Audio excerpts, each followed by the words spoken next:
Ô, Vila, inclusive o presidente Bolsonaro hoje concedeu entrevista para a Jovem Pan. Coloca aqui na tela para mim.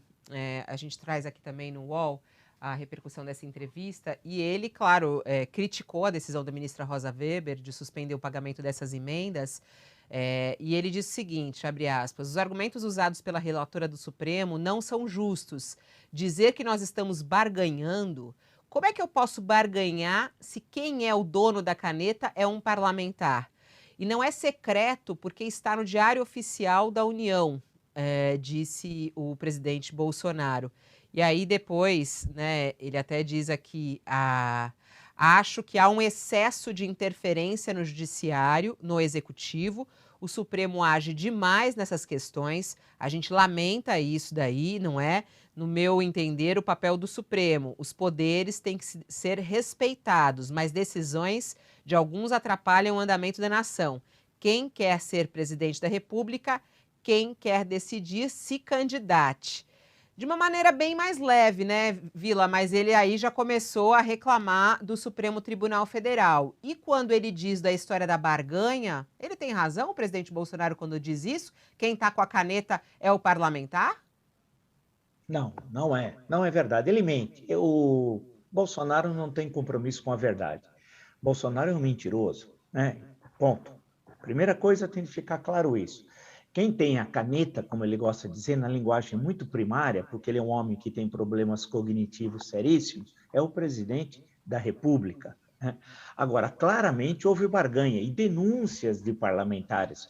Um deles, no final de semana, de Santa Catarina, que não aceitou, ele poderia obter emendas no valor de 15 milhões de reais. Isso é barganha, isso é compra, isso não tem nada a ver com república, isso tem a ver com corrupção, do qual o Bolsonaro é partícipe desde quando ele foi vereador no Rio de Janeiro. O mundo do Bolsonaro é o mundo da corrupção, não é o mundo da república, dos valores republicanos, da verdade, nada disso. Então ele mente aí. E também porque está numa entrevista chapa branca. Porque se ele tem um entrevistado que quer questioná-lo, só se eles mandam embora. Mas se quiser um entrevistado que quer questioná-lo, chega e fala, olha, espera um pouquinho, quem tem a caneta é o presidente da República. Segundo, houve uma barganha, tem deputados que denunciaram, não aceitaram. E terceiro, é secreto sim, foi graças a uma reportagem inicialmente do Estado de São Paulo, o jornal Estadão, que o Brasil ficou sabendo dessa imoralidade e desse é um mensalão potencializado, é o super mensalão feito pelo governo criminoso contra os valores republicanos de Jair Bolsonaro.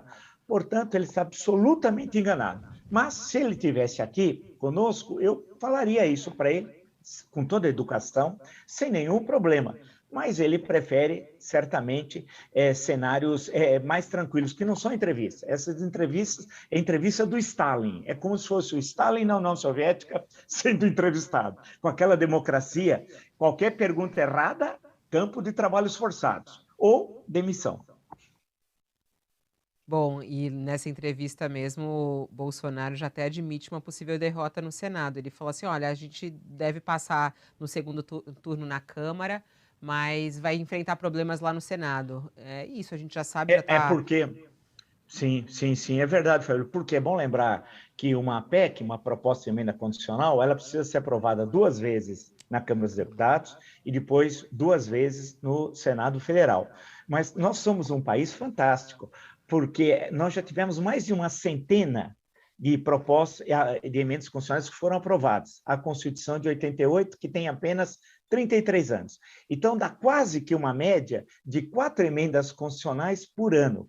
É um verdadeiro absurdo. Então, os governos confundem, os governos, não só esse, os governos que o antecederam também, desde 1988, confundem a Constituição com o programa do governo. São duas coisas distintas. A Constituição é um texto permanente que, eventualmente, pode receber alguma mudança. Programa de governo se modifica a cada 4 anos, dependendo da vontade do eleitor. Mas no Brasil se misturou. Então, cada governo quer colocar na Constituição o seu programa de governo e obtendo uma maioria parlamentar, que algumas vezes ela é comprada, como agora é evidente, houve uma compra, uma chantagem feita pelo Palácio do Planalto comprando parlamentares e foi denunciado, inclusive, os valores.